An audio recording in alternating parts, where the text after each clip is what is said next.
For our meditation, let's all open our Bible and come to the Gospel of Saint Mark. आज के ध्यान के लिए हम सारे अपने पवित्र शास्त्र को खोलकर मरकुस की और आए நம்முடைய காலை தியானத்திற்காக நம்முடைய வேதாகமத்தை திறந்து மார்க்கின் புத்தகத்துக்கு வருக. Gospel of Saint Mark 12 verses 26 and 27. मरकुस के किताब 12 अध्याय 26 और 27 वचन पढ़िएगा. மார்க்குவின் சுவிசேஷம் 12ஆம் அதிகாரம் 26 27ஆம் வசனங்கள். And as touching the dead that they rise, have we not read in the book of Moses how in the bush God spake unto him, saying, I am the God of Abraham and the God of Isaac and the God of Jacob. He is not the God of the dead, but the God of the living. He therefore do greatly err.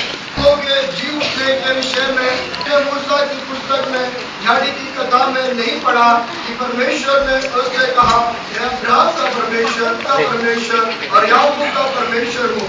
परमेश्वर मरे हुओं का नहीं वरना जीवितों का परमेश्वर है. अतः तुम बड़ी भूल में पड़े हो. Glory be to God. परमेश्वर के नाम की महिमा हो. கர்த்தருக்கு மகிமை உண்டாவதாக. The scripture which we have read over here right now, these verses are the words were spoken by our Lord Jesus Christ while he was upon this earth. ये वचन जो हमने अभी पढ़ा मार्कुस की सुसमाचार में, ये जो वचन है यीशु मसीह जब इस संसार में पृथ्वी पर था तब उन्होंने इस वचन को बोला. நாம் இப்பொழுது இங்க படித்ததான வசனமானது நமது ஆண்டவராக இயேசு கிறிஸ்து இந்த உலகத்திலே ஜீவித்த நாட்களிலே சொந்த வாயினாலே சொன்னதான வசனங்கள். Because during the time of Lord Jesus Christ, among the Jews, those who are highly educated people, they had doubt what will happen after the death. यीशु मसीह के जो समय पे जो पढ़े लिखे यहूदी थे उनको ये नहीं पता था कि मृत्यु के बाद क्या होगा. ஏனென்றால் அந்த நாட்களிலே ஆண்டவராக இயேசு கிறிஸ்து இந்த சமயத்திலே மிகவும் படித்த ஞானிகள் தேறினவர்களாக யூதரின் மத்தியிலே ஒரு சந்தேகம் காணப்பட்டது. அது என்னவென்றால் மரணத்துக்கு பின்பாக என்ன சம்பவிக்கும். They had thoughts or they had such understanding that even when they will go to heaven also they will get married there. उनके विचार में ये बात थी कि अगर मरने के बाद स्वर्ग में जाते हैं तो वहां पे भी वो शादी करके रह सकते हैं. அவர்களுக்கு சந்தேகம் என்னவென்றால் அவர்கள் நினைத்துக் கொண்டிருந்தார்கள் மரணத்துக்கு பின்பு சொர்க்கலோகத்துக்கு பரலோகத்துக்கு போன பின்பும் கூட அங்கே விவாக காரியங்கள் உண்டு என்று. That's why they told one incident to Lord Jesus Christ. इसीलिए उन्होंने एक घटना के बारे में यीशु मसीह से कहा.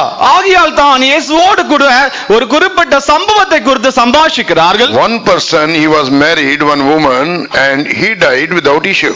एक व्यक्ति ने शादी किया और वो व्यक्ति मर गया, उसको कोई बच्चे नहीं थे. ஒரு மனுஷன் இருந்தான், அவன் ஒரு ஸ்திரீயை விவாகம் பண்ணினான், சந்தானம் இல்லாமல் அவன் மரித்து போய்விட்டான். Then after that person, other 7 people, they got married with her and they all died without an issue, and whose wife she will be in the heaven. उसके 7 लोगों ने शादी किया और 7 लोग जो है बच्चों के बिगड़ मरे, तो किस स्त्री जो है वो किसकी पत्नी होकर दिखाई देता है. இந்த வேளையிலே அவனுக்கு 7 சகோதரர் இருந்தார்கள். ஒருவன் பின் ஒருவனாக மரித்ததினால் அந்த 7 பேர் இந்த ஸ்திரீயை விவாகம் பண்ணினார்கள். இப்பொழுது கேள்வி என்னவென்றால் சொர்க்கலோகத்திலே உயிர்த்தெழுதலே யாருக்கு மனைவியாக இருப்பார். When we read verses 23 and 24, the same chapter, जब हम 23 और 24 वचन पढ़ते हैं, அதே அதிகாரத்தில் 23 24 வசனத்தை நாம் படிக்கும்போது, In the resurrection therefore, when they shall rise, whose wife shall she be of them? For the 7 had her to wife. And Jesus answering said unto them, Do ye not therefore err, because ye know not the scriptures, neither the power of God. तो जी उठने पर वह उनमें से किसकी पत्नी होगी, क्योंकि वह 7 की पत्नी हो चुकी थी. यीशु ने उनसे कहा, क्या तुम इस कारण से भूल में नहीं पड़े हो कि तुम न तो पवित्र शास्त्र ही को जानते हो और न परमेश्वर की सामर्थ को. क्योंकि जब वे मरे हुओं में से जी उठेंगे तो उनमें ब्याह शादी न होगी, पर स्वर्ग में दूतों की नाई होगी. glory be to God. परमेश्वर के नाम की महिमा हो. கர்த்தருடைய பரிசுத்த நாமத்துக்கு ஸ்தோத்திரம். We see here that we all will be like the angel Jesus told there in heaven. हम यहाँ पे पढ़ते हैं कि स्वर्ग में सारे जो लोग होंगे वो दूतों के समान होंगे. இங்கே இயேசு சொல்கிறார், நாம் எல்லாரும் பரலோகத்திலே அந்த தூதர்களை போல காணப்படுவோம். Glory be to God. परमेश्वर के नाम की महिमा हो. கர்த்தருடைய பரிசுத்த நாமத்துக்கு ஸ்தோத்திரம். But when we go further in verses 26 and 27, लेकिन जब हम आगे बढ़ते हैं 26 और 27 वचन जब पढ़ते हैं, ஆனால் இன்னும் கீழே போய் 26 27 வசனங்களை படிக்கும்போது Jesus told here, as touching the dead, that their eyes have ye not read in the book of Moses, how in the bush God spake unto him, saying, I am the God of Abraham, and the God of Isaac, and the God of Jacob. आगे वचन में जब पढ़ते हैं तो क्या आपने ये नहीं देखा कि परमेश्वर ने मूसा से बात करते समय कहा कि मैं अब्राहम, इसहाक और याकूब का परमेश्वर हूं। இப்படியாக இயேசு கேட்கிற அவர்களிடத்திலே மரித்தோர் உயிர்த்தெழுதலை பற்றி நான் ஆபிரகாமின் தேவனும் ஈசாக்கின் தேவனும் யாக்கோபின் தேவனுமாய் இருக்கிறேன் என்று தேவன் முச்செடியின் மத்தியிலே மோசேக்கு சொன்ன அந்த காரியத்தை நீங்கள் படிக்கவில்லையா? He is not the God of the dead, but the God of the living. मैं मरा हुआ परमेश्वर नहीं हूं, लेकिन जीवितों का परमेश्वर हूं। அவர் மரித்தோருக்கு தேவனாய் இராமல் ஜீவனோருக்கு தேவனாய் இருக்கிறார்। Glory be to God. परमेश्वर के नाम की महिमा हो। கர்த்தருடைய பரிசுத்த நாமத்துக்கு ஸ்தோத்திரம்। In verse 26 we have read 3 persons. हम 26वां वचन में 3 व्यक्तियों के बारे में पढ़ा। 26ஆம் வசனத்திலே 3 நபர்களை குறித்து நாம் படிக்கிறோம்। Abraham, Isaac and Jacob. Abraham, इसहाक और याकूब। ஆபிரகாம், ஈசாக்கு, யாக்கோபு। And God said, I am the God of Abraham and the God of Isaac and the God of Jacob. मैं अब्राहम का परमेश्वर और इसहाक का परमेश्वर और याकूब का परमेश्वर हूं। இங்கே தேவன் சொல்கிறார், நான் ஆபிரகாமின் தேவனும் ஈசாக்கின் தேவனும் யாக்கோபின் தேவனுமாய் இருக்கிறேன்। Do you think that these people, they were extraordinary people than us, or they were dropped from heaven? That's why God told, I am the God of Abraham, Isaac and Jacob. क्या ये जो तीनों जो व्यक्तियों का नाम हमने लिया, क्या वो हमसे अलग थे? क्या वो स्वर्ग से उतर कर आए थे? நீங்கள் உங்கள் மனதிலே इसीलिए परमेश्वर ने कहा कि मैं अब्राहम, इसहाक और याकूब का परमेश्वर हूं। நீங்கள் உங்கள் மனதிலே என்ன நினைக்கிறீர்கள்? இங்கே தேவன் நான் ஆபிரகாமின் தேவன், ஈசாக்கின் தேவன், யாக்கோபின் தேவன் என்று சொல்லுகிறாரே, ஒருவேளை இவர்கள் பரலோகத்திலிருந்து குதித்து அசாத்தியமான ஜனங்களா? They lived upon the same earth as you and I are living. वो इसी पृथ्वी में थे जहां पे आप और हम रहते हैं। நீங்களும் நானும் வாழ்கிற இதே உலகத்தில் தான் இவர்களும் வாழ்ந்து வந்தார்கள்। But they had, though they lived upon this earth, they had special characteristics, special traits or the qualities in them. जो वो इन तीनों व्यक्ति जो थे इस संसार में रहने पर भी इनमें एक अलग सा गुण था, एक अलग सा विशेषता था। இவர்கள் இந்த உலகத்திலே வாழ்ந்து வந்திருந்தால் இவர்களுக்குள்ளே ஒரு விசேஷ குணாதிசயம், விசேஷ சுபாவங்கள் காணப்பட்டன। Before we meditate the good qualities of these 3 persons, let us meditate for a while the verse 27. इन तीनों जो व्यक्तियों के बारे में, इनके गुणों के बारे में जब हम पढ़ते हैं तो थोड़ी समय के लिए 27 वचन को ध्यान करेंगे। இந்த 3 நபர்களின் நல்ல குணாதிசயங்களை நாம் ஆராய்ந்து பார்ப்பதற்கு முன்னதாக 27ஆம் வசனத்துக்கு வருவோம்। Our God is not a God of dead, but is a God of living. परमेश्वर मरे हुओं का नहीं वरना जीवितों का परमेश्वर है। நம்முடைய தேவன் மரித்தோரின் தேவன் அல்ல, அவர் ஜீவனுள்ளவரின் தேவன்। What is the meaning of that? God is not the God of dead. जो इसका परमेश्वर मरे हुओं का परमेश्वर नहीं है, इसका मतलब क्या है? அவர் மரித்தோரின் தேவன் இல்லை என்று சொல்லுவோமானால் அதன் அர்த்தம் தான் என்ன? Who are these dead? ये मरे हुए लोग कौन हैं? யார் இந்த மரித்த ஜனங்கள்? Those who are living in sin. जो लोग पाप में हैं, रहते हैं। யாரெல்லாம் பாவத்தில் ஜீவிக்கிறார்களோ அவர்களே। Those who are living in sin, they are dead in the sight of God, say the word of God. परमेश्वर वचन ये कहता है कि जो लोग पाप में हैं, वो परमेश्वर के नजरों में मरे हुए लोगों को दिखाई देते हैं। யார் பாவத்தில் ஜீவிக்கிறார்களோ அவர்கள் தேவனுடைய பார்வையிலே மரித்தவர்களாய் இருக்கிறார்கள் என்று தேவனுடைய வசனத்திலே காண்கிறோம்। That's why when we read Ephesians chapter 2, इसीलिए जब हम एफिसियों की पत्री 2 अध्याय में पढ़ते हैं, எபேசியர் 2ஆம் அதிகாரத்திலே நாம் படிக்கும்போது Ephesians chapter 2 and verse 1 when we read, एफिसियों की पत्री 2 अध्याय के पहले वचन में जब हम पढ़ते हैं, எபேசியர் 2ஆம் அதிகாரம் 1ஆம் வசனத்திலே படிக்கும்போது there we can see this truth. यहाँ पे हम सच्चाई के बारे में देखते हैं। இந்த சத்தியத்தை இங்கே நாம் படிக்கிறோம்।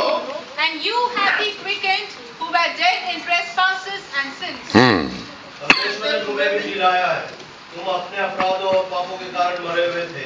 And you hath he quickened who were dead in trespasses and sins. उसने तुम्हें भी जिलाया जो अपने अपराधों और पापों के कारण मरे हुए थे। அக்கிரமங்களினாலும் பாவங்களினாலும் மரித்தவர்களாயிருந்த உங்களை அவர் உயிர்ப்பித்தார்। Glory be to God. परमेश्वर के नाम की महिमा हो। கர்த்தருடைய பரிசுத்த நாமத்துக்கு A ஸ்தோத்திரம்। person who lives in trespasses and sins is dead in the sight of God. जो अपराधों में और पापों में वास करता है, वो परमेश्वर के नजरों में मरा हुआ होकर दिखाई देता है। எந்த ஒரு மனுஷன் அக்கிரமத்திலும் பாவத்திலும் ஜீவிக்கிறானோ கர்த்தருடைய பார்வையில் அவன் மரித்தவனாய் காணப்படுகிறான்। அழைக்கப்படுகிறான். highly educated person having name and fame and good health into this world. आप जो है अच्छे पढ़े लिखे व्यक्ति हो सकते हैं, आपका नाम अच्छा हो सकता है, आपकी तंदुरुस्ती अच्छी हो।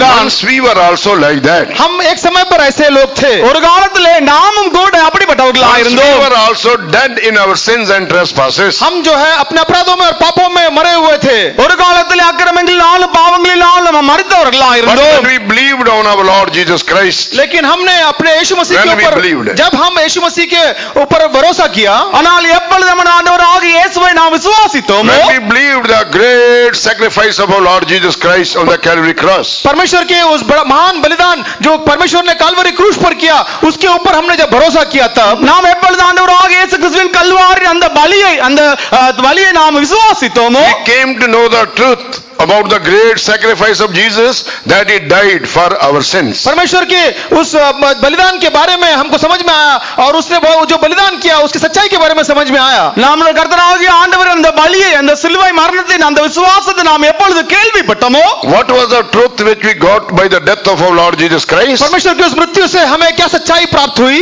நம்முடைய ஆண்டவராகிய இயேசுவின் மரணத்தின் மூலமாக நமக்கு கிடைத்ததான சத்தியம் தான் என்ன? Sinless Jesus, he died for our sins. पाप रहित यीशु मसीह हमारे पापों के लिए क्रूस पर मरा। பாவமில்லாத அந்த இயேசு நம்முடைய பாவங்களுக்காக சிலுவையிலே In மரித்தார். him there was no sin, he did no sin, he knew not sin, but sinless Jesus, he died for our sins in order to give us life. उसमें पाप नहीं था, उसने पाप नहीं किया, उसने पाप नहीं जाना, ऐसा एक पाप रहित यीशु मसीह हमारे लिए कालवरी क्रूस पर मरा। அவர் பாவம் செய்யவில்லை, அவர் பாவம் அறியவில்லை, அவரிடத்தில் ஒரு பாவமும் இல்லை. இப்படிப்பட்டதான அந்த பாவம் அறியாத இயேசு நம்முடைய பாவங்களுக்காக கல்வாரியில் மரித்தாரே. Dear one, if anyone who seated here and living in sin still, you are dead in the sight of God according to the word of God. ए प्रिय लोगों, अगर आप में से कोई भी यहाँ बैठे हुए हैं और आप पाप में हैं, तो आप परमेश्वर के नजर में मरे हुए होकर दिखाई देते हैं। அருமையான நண்பனே, இப்பொழுது நீங்க உட்கார்ந்து கொண்டு இன்னும் உன்னுடைய பாவத்திலே ஜீவித்துக் கொண்டிருப்பாயானால் நீ கர்த்தருடைய பார்வையிலே மரித்தவனாயிருக்கிறாய் என்று வேதம் சொல்லுகிறது. And God, you cannot claim that God is my God.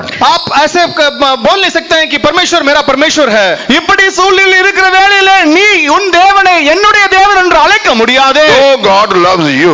परमेश्वर आपको प्रेम करता है। தேவன் உன்னை அன்பு கூர்ந்தாலும் He கூட died for your sins. वो आपके पापों के लिए मरा। அவர் உன்னுடைய பாவங்களுக்காக மரித்திருந்தும் கூட He loves you. परमेश्वर आपको प्रेम करता है। அவர் உன்னில் அன்பு கூர்ந்தும் கூட, But in the same time, if you are not converted, if you have not given your life to Jesus and got the experience of salvation, you cannot say God is my personal God. अगर आप अभी भी पाप में हैं, अगर आपने उद्धार नहीं पाया, तो आप ये नहीं कह सकते हैं कि परमेश्वर मेरा व्यक्तिगत परमेश्वर है कर। இன்னும் நீ பாவத்தில் ஜீவித்துக் கொண்டு அந்த ரட்சிப்பின் அனுபவத்தை நீ அடையாவிட்டால் உன் தேவனை என்னுடைய தேவன் என்று நீ அழைக்க முடியாது. Because the word of God says God is not the God of dead, but is the God of living. वचन में कैसा लिखा गया है कि परमेश्वर जो है मरों का परमेश्वर नहीं, वो जीवितों का परमेश्वर है। ஏனால் கர்த்தருடைய வசனம் சொல்லுகிறது அவர் மரித்தோரின் தேவன் அல்ல, அவர் உயிர்த்தெழுந்த ஜீவனுள்ளோரின் தேவன். Glory be to God. परमेश्वर के नाम की महिमा हो। கர்த்தருடைய பரிசுத்த நாமத்துக்கு ஸ்தோத்திரம். When our sins are forgiven by our Lord Jesus Christ, जब His हमारे- life comes to us. जब यीशु मसीह हमारे पापों उस पापों से छुटकारा देता है, तो उसका जीवन हम में आता है। எப்பொழுது நாம் அந்த பாவத்தை விட்டு பாவத்துக்கு மரிக்கிறோமோ அவர் ஜீவன் நமக்குள்ளாக வருகிறது. That's why Jesus died on the Calvary cross in order to give us eternal life. यीशु मसीह उस कालवरी क्रूस पर हमें अनंत काल का जीवन देने के लिए वो क्रूस पर बलिदान हुआ। நமக்கு அந்த நித்திய ஜீவனை அருளும்படியாக நமது ஆண்டவராகிய இயேசு அந்த கல்வாரி சிலுவையிலே நமக்காக மரித்தார். Eternal life, in other words, we could say the life of God. अनंत काल का जीवन ऐसा कहने से वो यीशु मसीह का जीवन को हम समझ सकते हैं। நித்திய ஜீவன் என்று நாம் சொல்லும்போது இன்னொரு ரீதியிலே அதை தேவனுடைய அந்த ஜீவன் என்று சொல்லலாம். Jesus Christ gives us eternal life or gave us the God's life.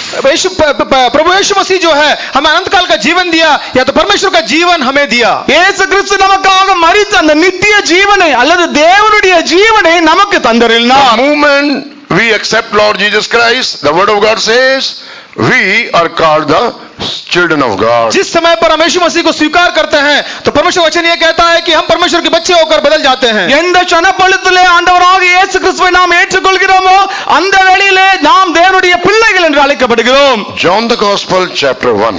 यूहन्ना का पत्री पहला अध्याय, யோவான் சுவிசேஷம் முதலாம் அதிகாரம். Read verses 11 and 12. 11 और 12 वचन को पढ़ें। 11 12 வசனங்களை படிப்போம். He came unto his own, and his own received him not, but as many as received him, to them gave he power to become the sons of God, even to them that believe on his name. वे अपने घर आया और उसके अपनों ने उसे ग्रहण नहीं किया, परंतु जितनों ने उसे ग्रहण किया उन्हें परमेश्वर के संतान होने का अधिकार दिया. He came for his own, वो अपने लोगों के लिए आया, அவர் தம்முடைய ஜனங்களுக்காக வந்தார். but they did not see him. लेकिन उन्होंने उनको जाना नहीं। ஆனால் அவர்கள் அவரை பார்க்கவில்லை. But all those who received him, जो लोग उनको पाया, ஆனால் யாரெல்லாம் அவரை ஏற்றுக்கொண்டார்களோ he gave them power to become the sons of God or the children of God. परमेश्वर ने उन सबको अपने बच्चों को होकर बदल दिए। அத்தனை பேரும் தேவனுடைய பிள்ளைகள் ஆகும்படி அவர்களுக்கு அதிகாரம் கொடுத்தார். But dear brother and sister, likewise when we accepted Lord Jesus Christ, God became our God, or in other words, we become the children of God. परमेश्वर के भाई और बहनों, बच्चे या जो आप जब परमेश्वर को स्वीकार करते हैं तो आप परमेश्वर के बच्चे होकर बदल जाते हैं। அருமையான சகோதரனே சகோதரியே, எப்பொழுது நம்முடைய தேவனை நாம் ஏற்றுக்கொண்டோமோ அப்பொழுது அவர் நம்முடைய தேவன், நம்முடைய சொந்த தேவன் ஆகிறார், அல்லது நாம் அவர்களுடைய பிள்ளைகள் ஆகிறோம். But God should become our personal God, individual God. लेकिन परमेश्वर जो है वो हमारा व्यक्तिगत परमेश्वर होकर बदलना चाहिए। நாம் அடைய வேண்டிய ஸ்தானம் என்னவென்றால் நம்முடைய தேவன் நமக்கு சொந்தமான தனிப்பட்ட தேவனாக மாற வேண்டும். When we see in the word of God, जब हम परमेश्वर वचन में पढ़ते हैं, தேவனுடைய வசனத்தில் நாம் படிக்கும்போது we see certain names, those claimed that God is my God. हम देखते हैं कि कोई व्यक्ति ऐसे व्यक्तियों को देखते हैं जिन्होंने पुकार कर कहा कि परमेश्वर मेरा व्यक्तिगत परमेश्वर है। இங்கே சில ஜனங்கள் தேவனை குறித்து அவர் என் தேவன் என்று உரிமை பாராட்டி அழைக்கிற ஒரு கூட்டத்தை காண்கிறோம். Glory to God. परमेश्वर के नाम की महिमा हो। கர்த்தருடைய பரிசுத்த நாமத்துக்கு ஸ்தோத்திரம். When we read Philippians chapter 4, हम जब फिलिपियों की पत्री 4 अध्याय पढ़ते हैं, பிலிப்பியரின் புத்தகம் 4ஆம் அதிகாரத்தில் படிக்கும்போது verse 19, 19वां वचन, 4ஆம் அதிகாரம் 19வது there வசனம். we see the confession of St. Paul. यहाँ पे संत पौलुस की इकरार को हम देखते हैं। இங்கே பரிசுத்த பவுலின் அந்த அறிக்கையை குறித்து படிக்கிறோம். What did he say? उन्होंने क्या कहा? அவர் இங்கே என்ன சொல்லுகிறார்? My God shall supply all your needs. मेरे परमेश्वर मेरी सारी My God shall supply all your needs.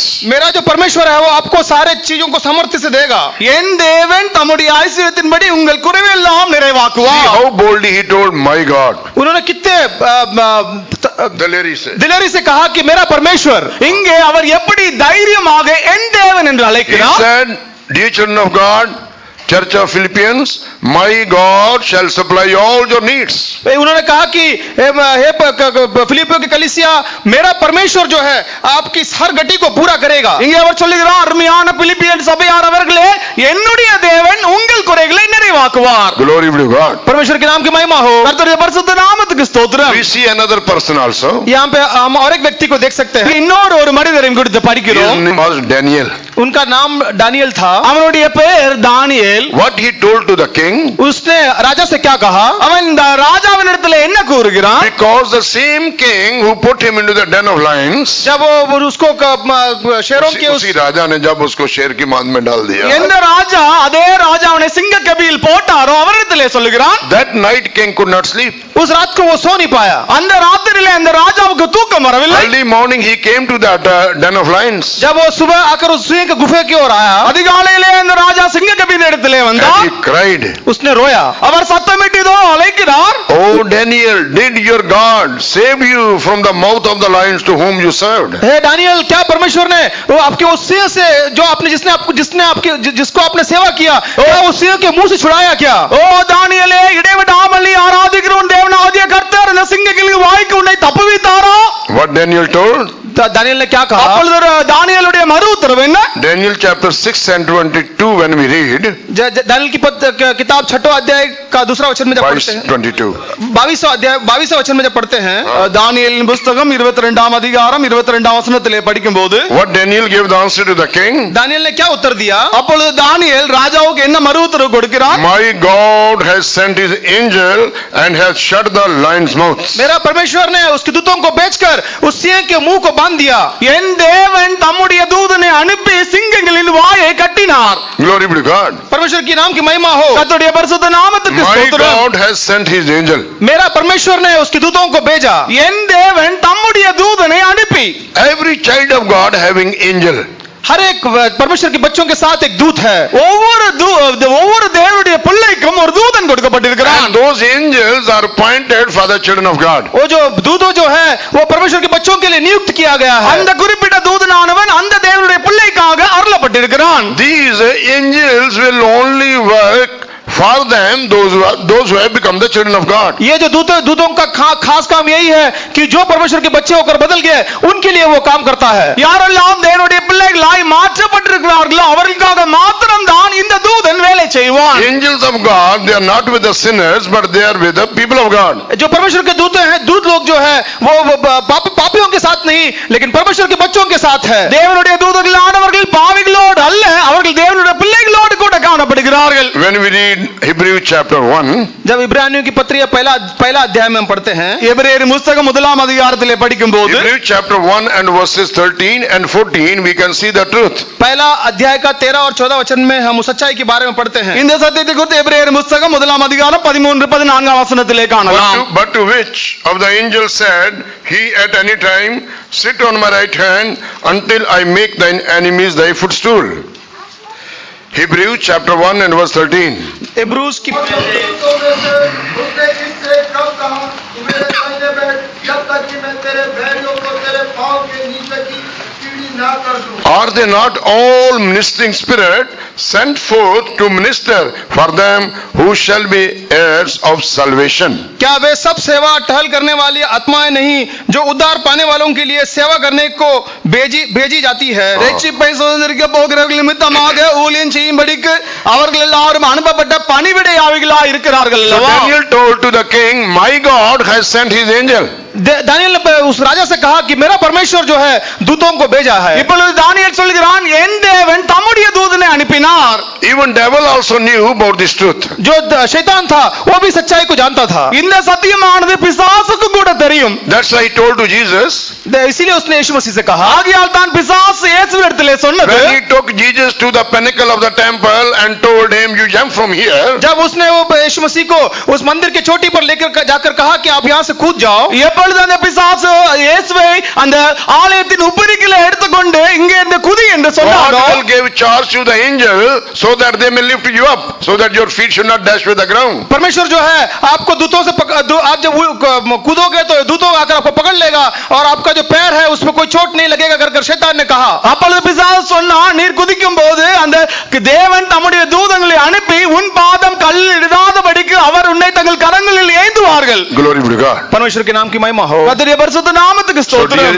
dear children of God, ए परमेश्वर के बच्चे, அருமையான தேவனுடைய ஜனமே, remember wherever you go, understand that God has appointed angel for you to protect you. आप जहां कभी भी जाओगे परमेश्वर ने आपके लिए दूतों को भेजकर रखवाली करने के लिए भेजा है. ஒரு காரியத்தை நீங்க நன்றாக விளங்கிக் கொள்ளுங்கள், நீங்க எங்கே போனாலும் சரி உங்களை பாதுகாக்கும்படியாக உங்கள் தேவன் உங்களுக்காக ஒரு தூதனை நியமித்திருக்கிறார். Glory be to God. परमेश्वर के नाम की महिमा हो. கர்த்தருடைய பரிசுத்த நாமத்துக்கு ஸ்தோத்திரம். And those angels, they will protect you from all the harms and dangers. वो जो दूत लोग आपके लिए नियुक्त किया गया है वो आपको सारे खतरों से और बुराइयों से बचाएगा. அந்த தூதனானவன் உங்களுடைய சகல ஆபத்திலிருந்து விபத்திலிருந்து உங்களை பாதுகாப்பான். Let me tell you one example.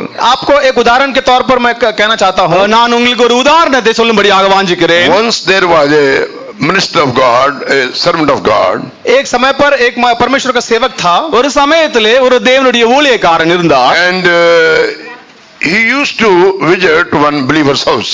वो जो है एक विश्वासी के घर पे सूती लेता था. அந்த நேரத்திலே ஒரு விசுவாசியின் அந்த வீட்டை அவர் விசிட் பண்ணும்படியாக பார்க்கும்படியாக கடந்து சென்றிருந்தார். And on the way there were some decades, they wanted to plunder him or plunder his things. जाते समय रास्ते में बहुत सारे ऐसे डकैती लोग थे, वो उनसे सामान छीनने की कोशिश किए. அந்த வழியிலே அவர் போய் கொண்டிருந்ததிலே அந்த தீய ஜனங்கள் காணப்பட்டார்கள்.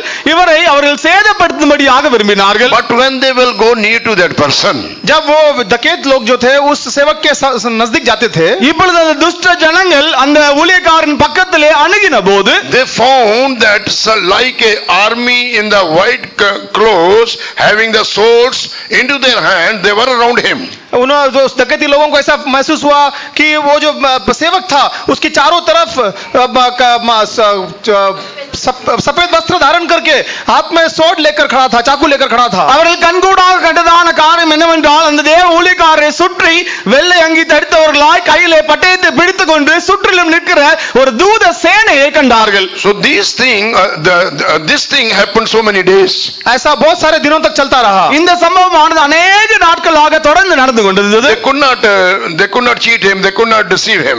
वो जो डकैती थे वो इस सेवक का कोई भी सामान या कोई भी चीज ले नहीं पा रहे थे. அவர்களால் அந்த தேவனுடைய ஊழியக்காரனை எப்படியோ ஏமாற்றி துஷ்டப்படுத்த முடியவில்லை. One day they said, okay, let us know the secret. What is the secret behind that? They went to that person, that house where this minister of God used to go.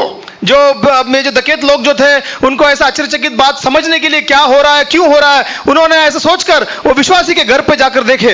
இப்படியாக இந்த ஜனங்கள் செய்ய முடியாது நான் துஷ்டர்கள் நினைத்தார்கள். நாங்கள் போய் அந்த விசுவாசின் வீட்டு அந்த நபர் எங்கே போகிறாரோ அங்கே போய் என்ன காரியம் என்று விசாரிப்போம். And they asked to this minister. उन्होंने उस सेवक से पूछा. இப்பொழுது இந்த ஊழியக்காரரிடத்திலே கேட்டார்கள். Many days we were behind you to plunder your things, but we found that like a big army in the white clothes having the sword, they were around you, that's why we could not track you. उस डकैतियों ने उस सेवक से कहा कि हम जो है आपके सामान छीनने की कोशिश कर रहे थे, लेकिन आपके चारों ओर एक सफेद वस्त्र पहनकर हाथ में तलवार लिए हुए लोग आपके चारों तरफ थे. அந்த ஊழியக்காரத்தில் கேட்டதான கேள்வி என்னவென்றால் अनेक நாட்களாக உங்களை சேதப்படுத்தும்படியாக வருகிறோம், ஆனால் ஒரு வெள்ளை அங்கி தரித்தவர்களா अनेक தூத சேனை உங்களை சுற்றி உங்களுக்கு இருக்கிறது, நாங்கள் உங்களை சேதப்படுத்தவில்லை, இது என்ன என்று கேட்டார்கள். Who are these people in the white dress around you? ये जो आपके चारों तरफ सफेद वस्त्र पहनकर कौन लोग थे? வெள்ளை அங்கி தரித்தவர்களாய் உங்களை சுற்றிலும் காணப்படுகிறதான இந்த ஜனங்கள் இவர்கள் யார்? Because we are afraid of them, we could not track you. हम उनसे घबराते थे, इसीलिए हम आपके ऊपर आक्रमण नहीं कर पाए. நாங்கள் அவர்களுக்கு பயந்தவர்களாக காணப்படுகிறோம், எங்களால் உங்களை தாக்க முடியவில்லை. This man of God understood these were the angels which are appointed by God for my protection. तो परमेश्वर के सेवक को ये समझ में आया कि ये स्वर्गदूत थे, परमेश्वर ने मेरे रखवाली के लिए भेजा है. அப்பொழுதுதான் தேவனுடைய ஊழியக்காரர் அறிந்து கொண்டார் எனக்காக தேவன் அனுப்பினதான இவர்கள் தூதர்கள் என்று. Then they understood the importance and the value of the child of God. परमेश्वर के उस दास के बारे में, उसकी कीमत के बारे में वो सारे लोग जान गए. அப்பொழுது அந்த ஜனங்கள் இவருக்கு தேவனுடைய ஊழியக்காரருக்குதான அந்த விசேஷ முக்கியத்துவத்தை அறிந்து கொண்டார்கள். Dear children of God, when we are under the blood of Jesus, when we are having close connection with our God and God become our personal God, he will appoint angels for our protection wherever we go. जब परमेश्वर के लहू से हम धोए जाते हैं, जब परमेश्वर के नजदीक हम जाते हैं, तो परमेश्वर हमारे लिए दूतों को भेजकर हमारी सारे रखवाली करता है. அருமையான தேவனுடைய ஜனமே, எப்பொழுது நாம் தேவனாகிய கர்த்தரிடத்தில் நெருங்கி கிட்டி வருகிறோமோ அப்பொழுது நாம் அவருடைய சொந்த ஜனங்களாவோம். அப்பொழுது கர்த்தர் நம்முடைய பாதுகாக்கும்படியாக நாம் எங்கே சென்றாலும் நமக்காக தூத சேனையை கட்டளையிடுவார். Glory be to God. परमेश्वर के नाम की महिमा हो. கர்த்தருடைய பரிசுத்த நாமத்துக்கு ஸ்தோத்திரம். That's why Daniel told to that king, my God has sent an angel for help me. इसीलिए दानियल ने उस राजा से कहा कि मेरा परमेश्वर ने दूतों को भेजकर मेरी रखवाली की. ஆகையால் தான் தாவீது தன்னுடைய ராஜாவிடத்தில் சொல்கிறான், என் தேவன் என்னை விடுவிக்கும்படியாக காப்பாற்றும்படியாக தம்முடைய தூதனை அனுப்பினார். Glory be to God. परमेश्वर के नाम की महिमा हो. கர்த்தருடைய பரிசுத்த நாமத்துக்கு ஸ்தோத்திரம். So the angel, they are the ministering spirit for the saved people. परमेश्वर के जो दूत लोग हैं वो परमेश्वर की सेवा करने, परमेश्वर के लोगों की सेवा करने के लिए रखा गया है. ஆகையால் தேவ தூதர்களானவர் தேவனுடைய ஊழியக்கார பிள்ளைகளுக்கு அவர்கள் பணிவிடை செய்யும்படியாக பணிவிடை ஆவிகளாக இருக்கிறார்கள். Now let us spend little time to know how God became the personal God for Abraham, Isaac and Jacob. अब थोड़ा समय हम परमेश्वर किस प्रकार व्यक्तिगत अब्राहम, इसहाक और याकूब का परमेश्वर होकर बदला उसके बारे में समझेंगे. இப்பொழுது நாம் அந்த மூல டாபிக் வருவோம்.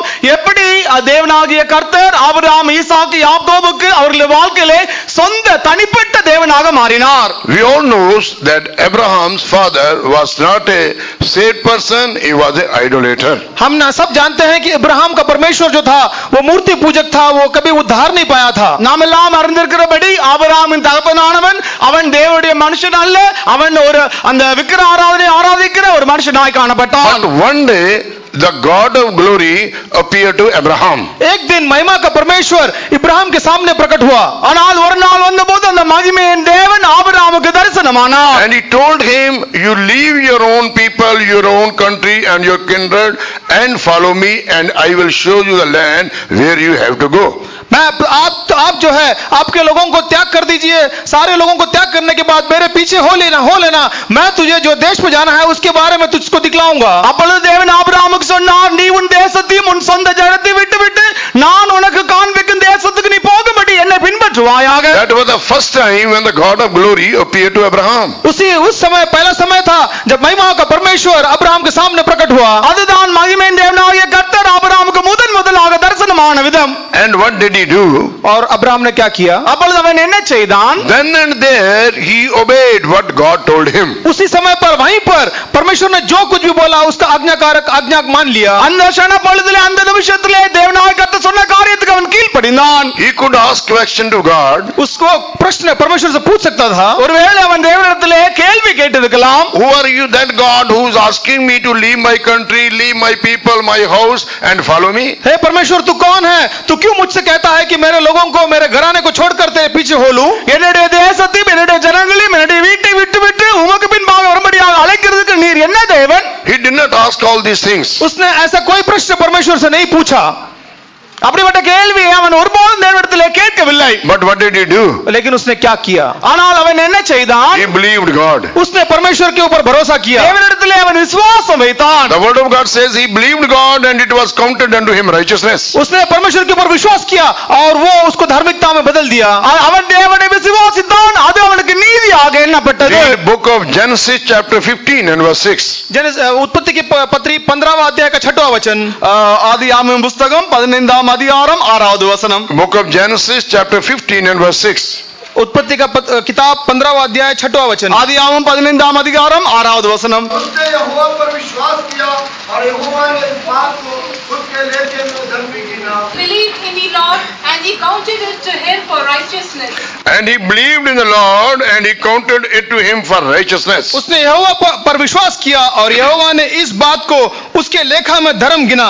அவன் கர்த்தரை விசுவாசித்தான், அதை அவர் அவனுக்கு நீதியாக எண்ணினார். Glory be to God. परमेश्वर के नाम की महिमा हो. கர்த்தருடைய பரிசுத்த நாமத்துக்கு ஸ்தோத்திரம். Brother and sister, he believed God, says the word of God. परमेश्वर के भाई और बहनों, उसने परमेश्वर के उस वचन को भरोसा किया, उसने विश्वास किया, ऐसा परमेश्वर वचन कहता है. அருமையான சகோதரனே சகோதரியே, இங்கே கர்த்தருடைய வசனம் சொல்லுகிறது, அவன் கர்த்தரை விசுவாசித்தான். And by believing God, he could able to please God. उसने परमेश्वर पर भरोसा किया, इसलिए वो परमेश्वर को प्रसन्न कर पाया. அவன் கர்த்தரை விசுவாசத்தின் மூலமாக கர்த்தருக்கு பிரியமானவனாக எண்ணப்பட்டான். That's why when we read Hebrews 11 chapter verse 6, जब इब्रानियों की पत्री में 11वां अध्याय का 6वां वचन में पढ़ते हैं, எபிரேயர் புத்தகம் 11ஆம் அதிகாரம் 6ஆம் வசனத்திலே நாம் there it is படிக்கிறோம், written, it is impossible to please God without faith.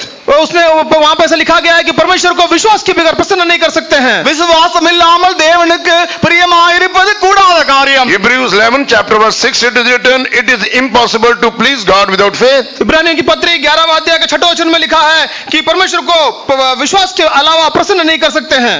எபிரேயர் புத்தகம் 11ஆம் அதிகாரம் 6ஆம் வசனத்திலே வாசிக்கிறோம், விசுவாசம் இல்லாமல் தேவனுக்கு பிரியமாயிருப்பது கூடாத காரியம். But what we see in the life of Abraham, लेकिन हम अब्राहम के जीवन में क्या देखते हैं? ஆனால் ஆபிரகாமுடைய ஜீவிதத்திலே நாம் என்னத்தை பார்க்கிறோம்? when we read the same chapter and verse 8, हम उसी को Hebrews 11:8, हिब्रूस 11:8 में हम पढ़ते हैं, 8वां वचन में पढ़ते हैं. எபிரேயர் புத்தகம் 11ஆம் அதிகாரம் 8ஆம் வசனத்திலே there படிக்கும்போது we read about the faith of Abraham. यहाँ पे अब्राहम के विश्वास के बारे में हम पढ़ते हैं. இங்கே ஆபிரகாமுடைய விசுவாசத்தை குறித்து நாம் படிக்கிறோம். By faith Abraham, when he was called to go out into a place which he should after receive for an inheritance, obeyed. विश्वास ही से अब्राहम जब बुलाया गया तो आज्ञा मानकर ऐसी जगह निकल गया जिसे मिरास में लेने वाला था और यह ना जानता था कि किधर जाता हूं, तो भी निकल गया. விசுவாசத்தினாலே ஆபிரகாம் தாம் சுதந்திரமாக பெறப்போகிற இடத்திற்கு போகும்படி அழைக்கப்பட்ட போது கீழ்ப்படிந்து தான் போகும் இடம் இன்னதென்று அறியாமல் புறப்பட்டு போனான். He obeyed and went out, not knowing whither he goes. उसको ये कहां जाना था ये मालूम नहीं था, फिर भी वो विश्वास के साथ निकल पड़ा. அவன் கீழ்ப்படிந்து தான் போகும் இடம் இன்னதென்று அறியாமல் புறப்பட்டு போனான். Dear brother and sister, if you want that God should become a personal God like Abraham, परमेश्वर के बच्चे, अगर आप चाहते हैं कि परमेश्वर अब्राहम के साथ जो एक व्यक्तिगत परमेश्वर बना, ऐसे हमारे जीवन में परमेश्वर व्यक्तिगत बनना है तो அருமையான சகோதரனே சகோதரியே, நீ வாஞ்சித்தால், அதாவது ஆபிரகாமுக்கு எப்படி தேவன் சொந்தமானாரோ அதே போல் உனக்கு ஆகும்படியாக நீ விரும்பினால், what qualification is required for that? आपके लिए क्या गुणता होनी चाहिए? அதை அடையும்படியாக நமக்கு இருக்க வேண்டியதான தகுதி என்ன? Not a worldly qualification. इस संसार की कोई गुणता नहीं, அது உலக பிரகாரமான ஒரு தகுதி அல்ல, not prosperity or riches, कोई धन या दौलत नहीं, அது ஒரு ஐஸ்வர்யமோ அல்ல செல்வ சம்பத்தோ அல்ல, not education or name and fame in this world. कोई पढ़ाई या संसार की कोई पदवी नहीं, அது ஒரு படிப்போ அல்ல ஒரு புகழ்ச்சியோ புகழோ அல்ல.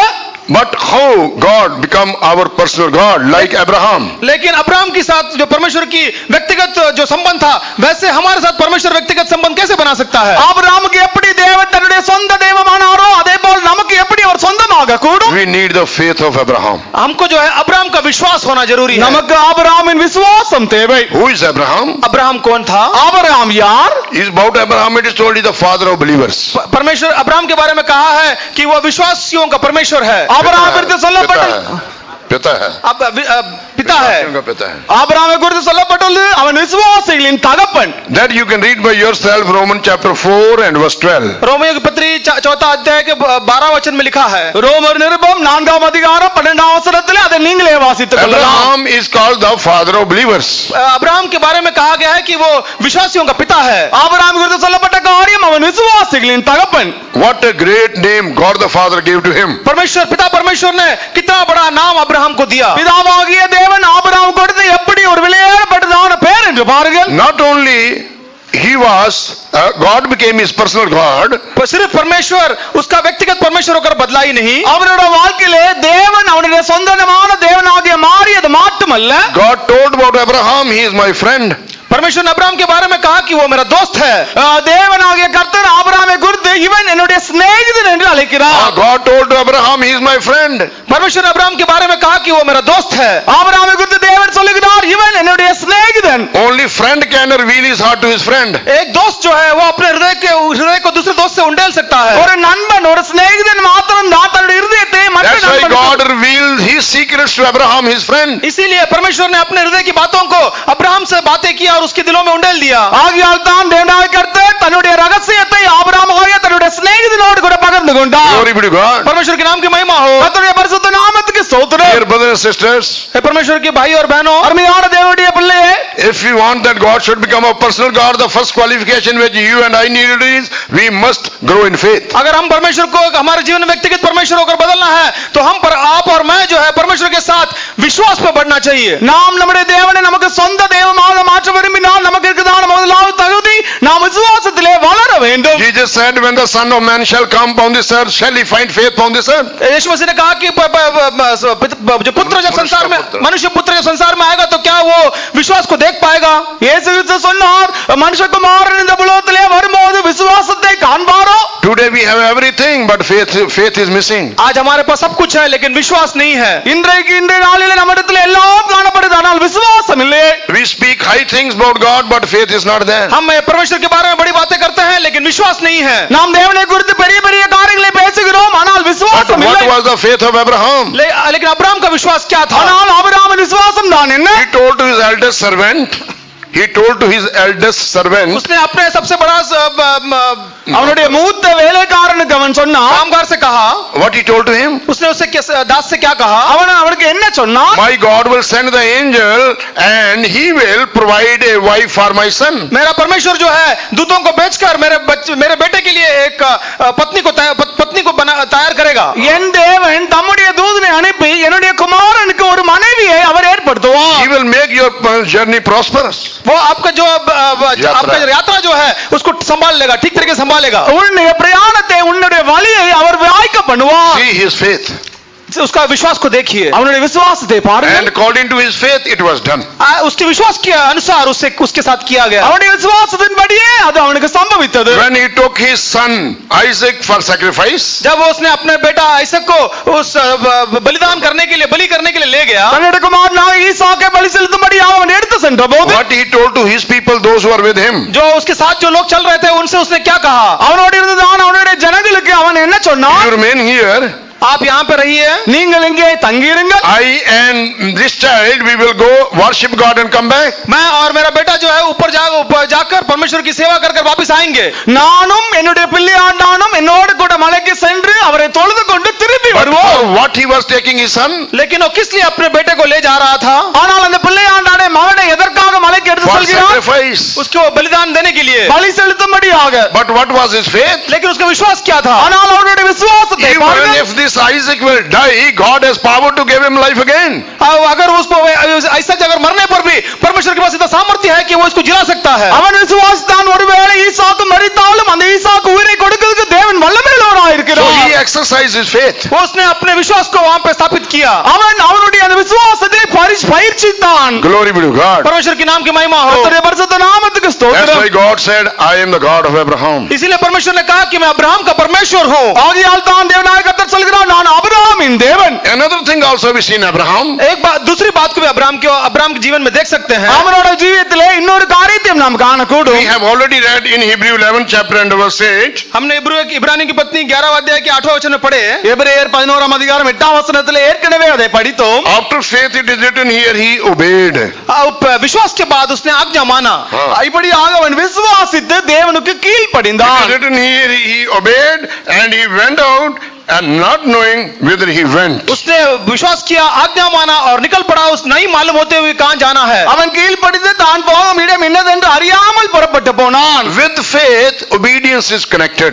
विश्वास के साथ जो है आज्ञाकारी स्वभाव जुड़ा हुआ है. இந்த கீழ்ப்படிதல் என்கிறதான சுபாவம் விசுவாசத்தோடு கூட ஒப்பிட்டு If we want that God should become a personal God, we must be obedient to every commandment of God. अगर आप चाहते हैं कि परमेश्वर आपका व्यक्तिगत परमेश्वर बने, तो आप परमेश्वर के हर एक वायदाओं को आज्ञाकारी होकर दिखाई देना தேவன் चाहिए. ஆகிய கர்த்தரை நம்முடைய சொந்த ஜீவமாக மாற்ற வேண்டுமானால் தேவனுடைய ஒவ்வொரு கற்பனைக்கும் நாம் கீழ்ப்படிய வேண்டும். When God told him, you leave your country, leave your father and everything and follow me, he obeyed. उसने जब परमेश्वर ने अब्राहम से कहा कि तू अपने देश को छोड़ दे, अपने पिता को छोड़ दे, अपने घर को छोड़ दे, अब्राहम ने विश्व आज्ञाकारी को எப்பொழுது தேவன் உன் தேசத்தை உன் ஜனத்தை உன் இனத்தை விட்டு பின்பற்றி வா என்று சொன்னாரோ உடனடியாக கீழ்ப்படிந்தான். Glory be to God. परमेश्वर के नाम की महिमा हो. கர்த்தருடைய பரிசுத்த When நாமத்துக்கு ஸ்தோத்திரம். when God told him, thy son whom thou lovest very much, thy son Isaac, offer him, he obeyed then and there. परमेश्वर ने जब उसे कहा कि जिस बेटे से तू प्रेम करता है, आइसक को तो बलिदान कर दे मेरे लिए, तो उसने सुनकर आज्ञा माना. எப்பொழுது தேவன் சொன்னாரோ உன் ஏகபுத்திரனை நேசிக்கிறதான் உன் ஒரே குமாரன் ஈசாக்கு எனக்காக பலி என்று சொல்லும்போது அவன் கீழ்ப்படிந்தான். When God told to Abraham, you cast out this Ismail from your house, what did he do? जब अब्राहम से कहा गया कि इस्माइल को घर के बाहर निकाल दे, तो अब्राहम ने क्या किया? எப்பொழுது தேவனாய கர்த்தர் இந்த இஸ்மவேலை உன் வீட்டை விட்டு துரத்தி விடு என்று கர்த்தர் சொன்னாரோ அவன் என்ன செய்தான்? He obeyed that. उसने आज्ञा माना. இந்த காரியத்தை அவன் கீழ்ப்படிந்தான். So it was a hard thing for him, एक बहुत बड़ा कठिन बात थी, அந்த காரியம் அவனுக்கு ஒரு பெரிய கடினமான ஒரு காரியம் but he தான். obeyed. लेकिन उसने आज्ञा माना. ஆனாலும் அவன் கீழ்ப்படிந்தான். When Sarah told him, you cast out this Hagar and her son, then it was difficult for him, but when God told him, he obeyed. The word of God says. जब सारा ने कहा कि हागार और इस्माइल को बाहर निकाल दे, तो उसके लिए कठिन होकर दिखाई दिया, लेकिन परमेश्वर ने जब कहा तो उसने किया. ஆகார் அவனுக்கு இந்த காரியத்தை சொல்லும்போது துரத்தி விடும்படியாக சொல்லும்போது அது அவனுக்கு கடினமாக இருந்தது. ஆனால் தேவன் சொல்லும்போது அவன் கீழ்ப்படிதான் என்று கர்த்தருடைய வசனம் பேசுகிறது. Glory be to God. परमेश्वर के नाम की महिमा हो. கர்த்தருடைய பரிசுத்த நாமத்துக்கு ஸ்தோத்திரம். What is our condition today? हमारा अवस्था क्या है? இன்றைக்கு நம்முடைய நிலைமை என்ன? When God say you cast out the Hagar and her son, जब परमेश्वर ने कहा कि हागार और उसके बच्चे को बाहर निकाल दे, இன்றைக்கு தேவன் ஆகாரையும் அந்த பிள்ளையையும் துரத்தி விடு என்று நம்மிடத்திலே சொல்லும்போது what we see in Hagar and her son? हम हागार और उसके बच्चे में क्या देखते हैं? ஆகார் இடத்திலும் அவளுடைய பிள்ளை இடத்திலும் நாம் என்னத்தை When காண்கிறோம்? Hagar was blessed, she became proud. जब हागार को आशीष किया तो वो बहुत ही घमंडी हो गई. ஆகார் எப்பொழுது ஆசீர்வதிக்கப்பட்டாலோ அவள் அப்பொழுது பெருமை உள்ளவளாக She மாறினாள். despised her mistress, says the word of God. परमेश्वर वचन कहता है कि वो अपने मिस्ट्रेस को त्याग दिया. அவனுடைய எஜமானியை அவள் அற்பமா எண்ணினாள் என்று வசனத்திலே படிக்கிறோம். Another thing what we see, और दूसरी बात को क्या देखते हैं? இன்னொரு காரியம் அவள் என்ன செய்தாள்? what is the nature of Ismail? Ismail का स्वभाव कैसा है? இஸ்மாவேலின் அந்த சுபாவம் என்ன? He mocked at Isaac. उसने आइसक को टट्टा किया. அவன் ஈசாக்கை குறித்து பரியாசம் பண்ணினான். Mocking spirit, उसका टट्टा करने का आत्मा, அந்த பரியாசம் பண்ணுகிறதான ஆவி, proud spirit. घमंडी का आत्मा, அந்த பெருமையின் ஆவி, All these things should not be seen in the church. ये सब बातें कलीसिया में दिखाई नहीं देना चाहिए. இப்படிப்பட்ட எல்லா காரியமும் சபையிலே If we காணப்படக்கூடாது. are dominated with the pride, अगर हम घमंड के साथ भरे हुए हैं, अगर हम घमंड के साथ भरे हुए हैं, நாம் இப்பொழுது அந்த பெருமையோடு கூட காணப்படுவோமானால் today what is the counsel of God for us? परमेश्वर का आत्मा क्या हमसे बातें करता है? நம்மை குறித்து தேவனுடைய ஆலோசனை ஆலோசனை என்ன? God told to Abraham, परमेश्वर ने अब्राहम से कहा, தேவன் ஆபிரகாமுக்கு சொன்னார், through Hagar, cast out this Hagar, through Sarah, cast out this Hagar and her son. उसने परमेश्वर ने कहा कि सारा के द्वारा हगार और उसके बच्चे को बाहर निकाल दे। தேவனாய கர்த்தர் சாராளின் மூலமாக ஆபிரகாம் சொன்னதான ஆலோசனை ஆகாரையும் அந்த பிள்ளையாண்டாக Then only Isaac can grow. तभी आइसक जो है वो बढ़ सकता है। அப்படியானால் மாத்திரம் தான் ஈசாக்கு வளர முடியும். What this Isaac stands for? आइसक किसको दर्शाता है? இந்த ஈசாக்கு எதற்கு நிலாட்டமாக It இருக்கிறார்? stands for our inner man. वो जो है अंदर मनुष्य को दर्शाता है। அந்த ஈசாக்கு உள்ளான மனுஷனுக்கு நிலாட்டமாக It speaks இருக்கிறார். about our spiritual man. वो जो है हमारे आत्मिक मनुष्य के बारे में दर्शाता है। ஈசாக்கு நம்முடைய ஆவிக்குரிய மனுஷனை காண்பிக்கிறார். If we are having pride, अगर हमारे जीवन में घमंड है तो, நம்முடைய ஜீவியத்திலே அந்த பெருமை if we இருக்குமானால், are having mocking spirit, अगर हमारे जीवन में टट्टा करने की आत्मा है तो, நம்முடைய ஜீவியத்திலே பரியாசம் பண்ணுகிற ஆவி இருக்குமானால், people cannot stay with Abraham. ऐसे जो लोग हैं वो अब्राहम के साथ नहीं रह सकते हैं। அப்படிப்பட்டதான ஜனங்கள் ஆபிரகாம் கூட சேர்ந்து நிற்க முடியாது. Such people cannot stay in the house of Abraham. परमेश्वर के जो ऐसे जो बच्चे हैं वो अब्राहम के घर में नहीं रह सकते हैं। அப்படிப்பட்டதான பிள்ளைகள் ஆபிரகாம் வீட்டிலே தங்கி வாசம் பண்ண We முடியாது. cannot become spiritual. वो जो है उसका जो दर्जा है वो We cannot become हम spiritual. जो है आत्मिक नहीं बन सकते हैं। நாம் ஆவிக்குரியவர்களாக மாற்றப்பட முடியாது. Glory be to God. परमेश्वर के नाम की महिमा हो। கர்த்தருடைய பரிசுத்த நாமத்துக்கு So in ஸ்தோத்திரம். Abraham first we see faith, then obedience. हम अब्राहम में पहला विश्वास और बाद में आज्ञा मानने का स्वभाव को देख सकते हैं। ஆபிரகாமிலே முதலாவது விசுவாசத்தையும் இரண்டாவது கீழ்ப்படிதலும் நாம் And காண்கிறோம். third thing what we see in Abraham, तीसरी बात अब्राहम में क्या देखते हैं? மூன்றாவதாக ஆபிரகாமிலே நாம் எதை பார்க்கிறோம்? he is a man of hope. वो जो है आशा रहित उसमें आशा दिखाई देता है। அவன் நம்பிக்கையின் உள்ள ஒரு மனுஷனாக இருந்தான். Every child of God must have hope in their life. हर एक परमेश्वर के बच्चे जो है उनके जीवन में आशा दिखाई देना चाहिए। ஒவ்வொரு தேவனுடைய பிள்ளைக்கும் தன்னுடைய ஜீவியத்திலே தேவன் மேல் நம்பிக்கை வேண்டும். What is our hope? हमारा आशा क्या है? நம்முடைய நம்பிக்கை தான் என்ன? Oh, Christ has gone to prepare a place for me. यीशु मसीह जो हमारे लिए एक जगह बनाने के लिए गया है। ஓ எனக்கு ஒரு ஸ்தலத்தை ஆயத்தப்படும்படியாக இயேசு கடந்து போயிருக்கிறார். Abraham had that hope. हम हर एक लोगों को अब्राहम के लिए ऐसा एक आशा था। ஆபிரகாமுக்கு அப்படிப்பட்ட ஒரு நம்பிக்கை காணப்பட்டது. He had the vision about New Jerusalem. उसको नए यरूशलेम के बारे में एक दर्शन था। அவனுக்கு புதிய எருசலேம் குறித்து ஒரு தரிசனம் உண்டு. When we read Hebrew 11 chapter and verse 10, जब इब्रानियों की पत्री 10वां अध्याय का 11 वचन पढ़ते हैं, 11 chapter verse 10, எபிரேயர் 11ஆம் அதிகாரம் 10ஆம் வசனத்திலே படிக்கும்போது, for he looked for a city which hath foundations, whose builder and maker is God. ஏனெனில் 11:10. தேவன் தாமே கட்டி உண்டாக்கின அஸ்திபாரம் உள்ள நகரத்துக்கு அவன் அஸ்திபாரங்கள் உள்ள நகரத்துக்கு அவன் காத்திருந்தான். क्योंकि वह उस स्थिर नींव वाले नगर की बाट जोता था जिसका रचने वाला और बनाने वाला परमेश्वर है। Glory be to God. परमेश्वर के नाम की महिमा हो। கர்த்தருடைய பரிசுத்த நாமத்துக்கு ஸ்தோத்திரம். Abraham had hope in his life. Abraham के जीवन में आशा था। ஆபிரகாமுக்கு அவருடைய ஜீவியத்திலே நம்பிக்கை காணப்பட்டது. By faith he looked for that city. उसने विश्वास के द्वारा उस शहर को देखा। விசுவாசத்தினாலே அந்த பட்டணத்தை அவன் தரிசித்தான். Though he himself could not go there, क्या खुद होकर वो जा नहीं पाया? அவனாக அந்த இடத்திலே போக முடியாவிட்டாலும், but he looked for that city for whom? वो उस शहर किसके लिए देखा? For whom he looked for that city? वो जो किसके लिए उस शहर को उन्होंने देखा? அந்த பட்டணத்தை அவன் யாருக்காக தரிசித்தான்? Can you give the answer? कोई इसका उत्तर दे सकते हैं? Huh? For his seed, for his children, उसके बच्चों के लिए, அவருடைய அந்த சந்தானம், அவருடைய பிள்ளைகளுக்கு for you and me. आपके लिए और मेरे लिए। அது உங்களுக்காகவும் எனக்காகவும். Oh, glory be to God. परमेश्वर के नाम की महिमा हो। கர்த்தருடைய பரிசுத்த He looked நாமத்துக்கு for a ஸ்தோத்திரம். city which has foundation, whose builder and maker is God itself. उसने ऐसे एक शहर को देखा जिसका नींव जो है और बनाने वाला रचने वाला ये परमेश्वर यीशु मसीह है। தேவன் தாமே கட்டி உண்டாக்கின அஸ்திபாரங்கள் உள்ள அந்த நகரத்துக்காக அவன் காத்திருந்தான். When the father will grow in hope, children will also grow in the same hope. जब पिता जो है आशा में बढ़ता है तो उसके बच्चे भी आशा में बढ़ेंगे। எப்பொழுது தகப்பன் நம்பிக்கையில் வளர்கிறானோ அவருடைய பிள்ளைகள் நம்பிக்கையில் வளருவார்கள். Glory be to God. परमेश्वर के नाम की महिमा हो। கர்த்தருடைய பரிசுத்த நாமத்துக்கு ஸ்தோத்திரம். God said, I am the God of Abraham. जैसा परमेश्वर ने कहा कि मैं अब्राहम का परमेश्वर हूँ। இப்பொழுது தேவன் சொன்னார், நான் ஆபிரகாமின் தேவன். In this Hebrew 11 chapter, we read many names, and these people are called the heroes of faith. हम इब्रानियों की पत्री 11 अध्याय में देखते हैं, बहुत सारे नामों को पढ़ते हैं और ये सारे लोग विश्वास के पिता होकर कहा गया है। Heroes of faith. Heroes of faith. विश्वास के योद्धा. विश्वास के योद्धा होकर दिखाई देते हैं। எபிரேயர் புத்தகம் 11ஆம் அதிகாரத்திலே अनेक பேரை படிக்கிறோம். அவர்கள் விசுவாசர்களின் வீரர்களின் பட்டியலிலே You வருகிறார்கள். know what was their qualities? उनका क्या गुण था आप जानते हैं? அவர்களுடைய அந்த குணாதிசயம் அந்த சுபாவம் என்ன? All had one quality, says the word of God. सारे लोगों के पास एक विशेष गुण था. இந்த எல்லாருக்கும் ஒரு குணாதிசயம் இருந்தது. Different names are given there.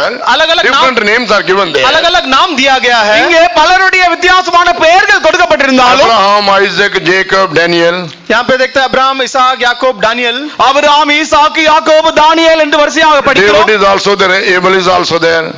Abel and David also there. Abel और दाऊद भी था. அங்கே ஆபேலும் காணப்படுகிறான், தாவீதும் So காணப்படுகிறான். many other names are there. बहुत सारे नामों को हम देखते हैं. அநேக பெயர்களை அங்கே நாம் But they காண்கிறோம். all had one quality, says the word of God. परमेश्वर वचन कहता है कि सारे लोगों को एक गुण था. ஆனால் இவர் எல்லாருக்கும் ஒரு குணாதிசயம் இருந்தது வசனத்திலே படிக்கிறோம். What was that one quality, you know? वो एक गुण क्या है आप जानते हैं? அவர்களுக்கு அந்த ஒரு சுபாவம் என்ன? In the beginning of the same chapter, verse 13, it is written. 13वां वचन में उसी अध्याय में लिखा गया है. शुरू में, हाँ. शुरू में लिखा है. அந்த 11ஆம் அதிகாரத்திலே 13ஆம் வசனத்திலே ஆரம்பத்திலே படிக்கிறோம். Hebrews 11 chapter and verse 13, in the beginning it is told what quality they all had. इब्रानियों की पत्री 11वां अध्याय के 13 वचन के पहले भाग में उनका क्या गुण है उसके बारे में लिखा गया है. எபிரேயர் புத்தகம் 11ஆம் அதிகாரம் 13ஆம் வசனத்தின் ஆரம்பத்திலே அந்த குணாதிசயத்தை நாம் படிக்கிறோம். These all died in faith. ये सब विश्वास ही की दशा में मरे. இவர்கள் எல்லாரும் அந்த விசுவாசத்திலே அவர்கள் All மரித்தார்கள். had one quality. सारे लोगों का एक ही गुण था. இவர்கள் எல்லாருக்கும் ஒரே சுபாவம் காணப்பட்டது. What was that quality? वो गुण क्या है? அந்த தகுதி என்ன? These all died in faith. ये सब विश्वास ही की दशा में मरे. இவர்கள் எல்லாரும் விசுவாசத்தோடு மரித்தார்கள். We are called believers. परमेश्वर के बुलाए हुए We are called हम believers. जो है हमें जो है विश्वासी होकर कहा गया है. நம்மை விசுவாசிகள் என்று நாம் அழைக்கப்படுகிறோம். How should be our end? हमारा अंत कैसा होना चाहिए? நம்முடைய முடிவு எப்படி காணப்பட வேண்டும்? Our end should be in faith. हमारा अंत जो है विश्वास में होना चाहिए. நம்முடைய முடிவானது விசுவாசத்தோடு கூட காணப்பட வேண்டும். Glory be to God. परमेश्वर के नाम की महिमा हो. கர்த்தருடைய பரிசுத்த நாமத்துக்கு Time is ஸ்தோத்திரம். not permitting us to go more detail in the life about the life of Abraham. अभी समय हमें पाबंदी करता है कि हम ज्यादा उसमें अब्राहम के लाइफ जीवन के बारे में जान नहीं सकते हैं. ஆபிரகாமுடைய ஜீவித்தை அதிகமாக ஆராய்வதற்கு நேரம் நமக்கு அனுமதி But கொடுக்கிறது இல்லை. let us have three qualities which Abraham had in his life. Abraham के जीवन में जो 3 गुण थे वो हमारे जीवन में होने दे. ஆபிரகாமுக்கு அவருடைய ஜீவிதத்திலே காணப்பட்டதான 3 முக்கிய குணாதிசயங்கள் நமக்கும் காணப்பட First வேண்டும். thing, he was a man of faith. सबसे पहली बात जो था वो उसमें विश्वास था. முதலாவதாக அவன் விசுவாச உள்ள He மனுஷன். was full of obedience. वो था उसके जीवन में आज्ञाकारी का स्वभाव था. அடுத்ததாக அவனுக்கு முழுவதாக கீழ்ப்படிதல் Third thing காணப்பட்டது. we see, he had hope. तीसरी बात जो है उसमें आशा थी. மூன்றாவதாக அவனுக்கு ஒரு நம்பிக்கை காணப்பட்டது. That's why I told to his young people, you stay here.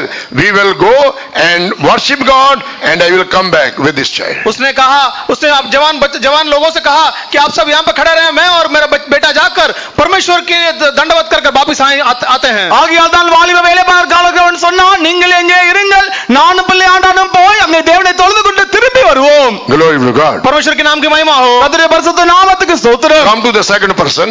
हम दूसरे व्यक्ति के बारे में देखते हैं. இப்பொழுது இரண்டாவது மனுஷனுக்கு I am the வருவோம். God of Isaac. वो है आइजक. அவன் தான் ஈசாக்கு. God told, I am the God of Isaac. परमेश्वर ने कहा कि मैं इसहाक का परमेश्वर हूँ. தேவன் சொன்னார், நான் ஈசாக்கின் தேவன். Isaac is a type and shadow of our Lord Jesus Christ. इसहाक जो है वो हमारा परमेश्वर यीशु मसीह का एक नमूना है. ஈசாக்கு நமது ஆண்டவராக இயேசு கிறிஸ்துவுக்கு ஒரு நிழலாட்டமாக ஒரு குறிப்பாக காணப்படுகிறான். So what we see in Isaac? हम इसहाक में क्या देखते हैं? ஈசாக்கிலே நாம் என்னத்தை காணக்கூடும்? We see the suffering quality. उसमें हम जो क्लेश उठाने का स्वभाव को देखते हैं. ஈசாக்கிடத்திலே பாடுகள் அனுபவி கஷ்டப்படுகிற ஒரு காரியத்தை காணலாம். He had the suffering nature. उसके जीवन में क्लेश उठाने का एक स्वभाव को हम देखते हैं. ஈசாக்கின் வாழ்க்கையிலே பாடுகளை அனுபவிக்கிற ஒரு சுபாவம் உடையவனாக You இருந்தான். know, Isaac was a young boy. जब हम जानते हैं कि जब इसहाक एक छोटा बालक था, He was a young boy. जब वो जवान लड़का था. जवान लड़का था, ஈசாக்கு ஒரு வாலிப அந்த ஒரு பையனாய் காணப்பட்டான். When his father was old and Isaac was young, जब उसका पिता जो उम्र हो गया था और इसहाक जो था वो जवान था. அவனுடைய பிதா தகப்பனோ வயது முதிர்ந்த நபர், ஆனால் இவனோ ஒரு இள வாலிபன். and when he took him for sacrifice, जब वो उसको बलि देने के लिए ले गया, அந்த ஈசாக்கை பலி செலுத்தும்படியாக அவன் எடுத்து சென்ற சமயத்திலே and he asked on the way, Father, we have fire and wood, but where is the lamb? उसने अपने पिता से कहा कि पिता हमारे पास लकड़ी है, आग है, लेकिन मेमना कहाँ है? இப்பொழுது ஈசாக்கு தகப்பனத்திலே கேட்கிறான், நம்ம இடத்திலே விறகு காணப்படுகிறது, தீவெட்டி காணப்படுகிறது, ஆனால் பலிக்கு ஆடு எங்கே? Abraham is very wise. Abraham जो था वो बहुत ही चालाक था, Very ஆபிரகாம் wise. बुद्धिमान था। ஆபிரகாம் மிகுந்த ஞானமுள்ள மனுஷன். What did he say? उसने क्या कहा? ஆபிரகாமுக்கு என்ன உத்தரவு கொடுத்தான்? My son, God will provide. पर उसने कहा कि मेरा बेटा परमेश्वर हमको देगा। என் மகனே தேவன் அதை பார்த்துக் கொள்வார். Had he told my son, I'm going to kill you, will he remain with him? Had he told to Isaac, you are only going to become the lamb, sacrificial lamb, do you expect that Isaac will follow him? अगर इसहाक से कहा होता कि बेटा मैं तेरी बलि करने वाला हूं, तो क्या इसहाक उसका पीछे चलता? ஒருவேளை ஆபிரகாம் என் மகனாகிய ஈசாக்கே நீதான் அந்த பலிப்பொருள், உன்னை பலி செலுத்த போகிறேன் என்று சொல்லியிருப்பானால் அவன் பின்பற்றி போயிருப்பானா? He may run away from him. वहां से वो भाग गया होता। அவன் அங்கிருந்து ஓடி இருப்பான். Abraham is very wise. Abraham जो था वो काफी समझदार व्यक्ति था। ஆபிரகாம் மிகுந்த ஞானமுள்ள ஒரு He மனுஷன். told God will provide. उसने कहा कि परमेश्वर देगा। அவன் சொன்னான் தேவன் அதை பார்த்துக் கொள்வார். Isaac was satisfied with that answer.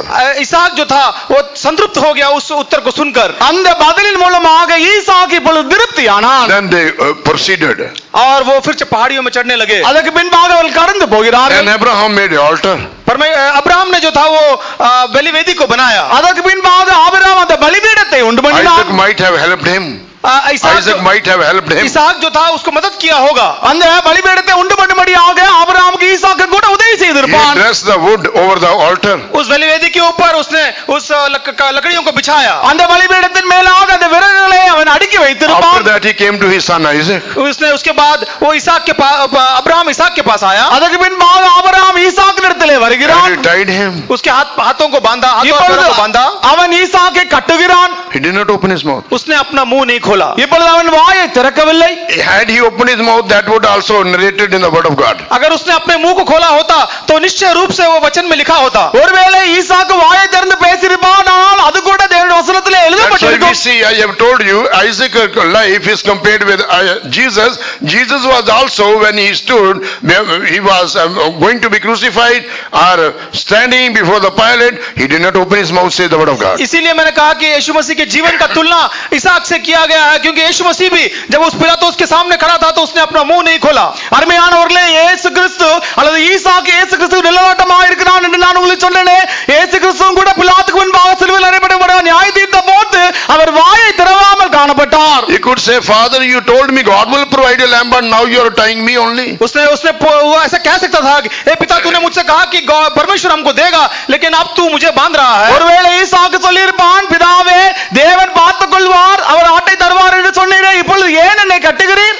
He did not open his mouth. उसने अपना मुंह नहीं खोला। ஆனால் இப்படி ஒரு வார்த்தை அவன் He பேசவில்லை. was willing to suffer. वो अपने He was willing to suffer. क्लेश उठाने के लिए वो तैयार था। அவன் பாடுகளை அனுபவிக்கும்படியாக ஒரு மனதுடையவனாய் இருந்தான். And finally what happened?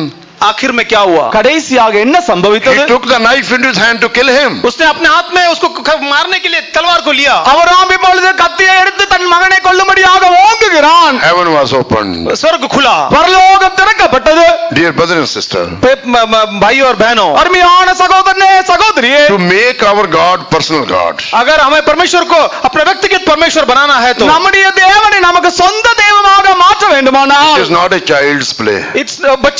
बच्चों के खेलने वाली बात नहीं है। அது ஒரு கண்ணாமூச்சி, ஒரு சின்ன பிள்ளைகள் விளையாட்டு கிடையாது. We have to do so many, we have to sacrifice so many things. हमारे जीवन में बहुत सारी चीजों को अर्पण करना होगा। நம்முடைய ஜீவிதத்தில் अनेक காரியங்களை தியாகம் செய்ய வேண்டும். We have to sacrifice our own will. हमारे खुद की इच्छा को हमको बलि करना होगा। நம்முடைய சுய சித்தத்தை தியாகம் செய்ய We வேண்டும். have to sacrifice our own ways. हमारे खुद की राहों को बलि पे चढ़ाना होगा। நம்முடைய சொந்த வழிகளை தியாகம் செய்ய வேண்டும். We have to sacrifice our own plannings. हमारे खुद की जो ये सोच समझ है उसको हमको अर्पण करना होगा। நம்முடைய சொந்த யோசனைகளை எல்லாம் நாம் பலி செலுத்த வேண்டும். Then only the heaven will open for us. तभी स्वर्ग हमारे लिए खुलेगा। அப்படி செய்தால் மாத்திரம் தான் பரலோகம் Then only we can hear the திறக்கப்படும். voice of God from heaven. तब हम स्वर्ग से परमेश्वर की आवाज को सुनाई देंगे। அப்படியானால் மாத்திரம் தான் தேவனுடைய சத்தத்தை பரலோகத்திலிருந்து கேட்க முடியும். God wants to become the personal God of the young boys and girls also. परमेश्वर जो है जवान भाइयों बच्चों के लड़कियों के बारे में भी परमेश्वर व्यक्तिगत परमेश्वरों को बदलना चाहता है। இந்த சின்ன வாலிப சகோதர சகோதரிகள் கூட தேவன் தன்னுடைய சொந்த தெய்வமாக மாற விரும்புகிறார். That's why my young brother and sister, if you are having your own ways, own planning, submit to the Lord. इसलिए मैं प्रिय जवान भाइयों और बहनों, अगर आपके लिए खुद का इच्छा है तो उसको छोड़कर परमेश्वर के हाथ में समर्पण करें। அருமையான வாலிப சகோதரனே சகோதரியே, உங்கள் ஜீவிதத்தில் உங்கள் சொந்த யோசனை சித்தம் இருக்குமானால் அதை விட்டுவிட்டு தேவனுடைய சித்தத்துக்கு your future will be blessed one. इसीलिए अब तब जाकर आपका आगे का जीवन परमेश्वर आशीष करेगा। அப்பொழுது நிச்சயமாக உங்களுடைய எதிர்காலத்தில் தேவன் ஆசீர்வதிப்பார். Glory be to God. परमेश्वर के नाम की महिमा हो। கர்த்தருடைய பரிசுத்த நாமத்துக்கு ஸ்தோத்திரம். So what we see in Isaac? हम इसहाक में क्या देखते இங்கே हैं? ஈசாக்கினிடத்தில் என்னத்தை When his காண்கிறோம்? father tied him, जब उसके पिता ने उसको बांधा, எப்பொழுது தகப்பன் அவனை கட்டினாரோ he did not open his mouth, उसने अपने मुंह को नहीं खोला, அவன் தன்னுடைய வாயை திறக்கவில்லை. willing to suffer.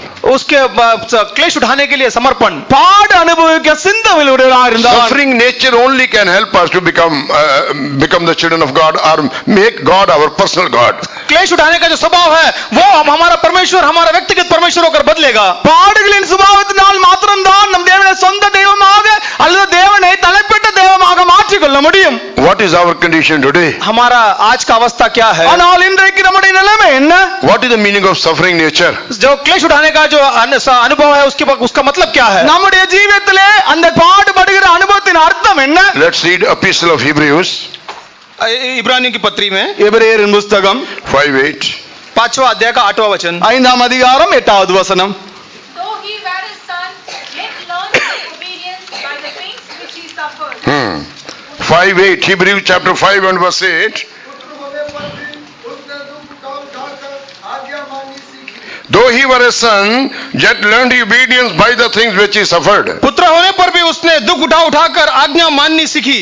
அவர் குமாரனா இருந்தும் பட்ட பாடுகளினாலே கீழ்ப்படிதலை கற்றுக்கொண்டார். It is told about Jesus.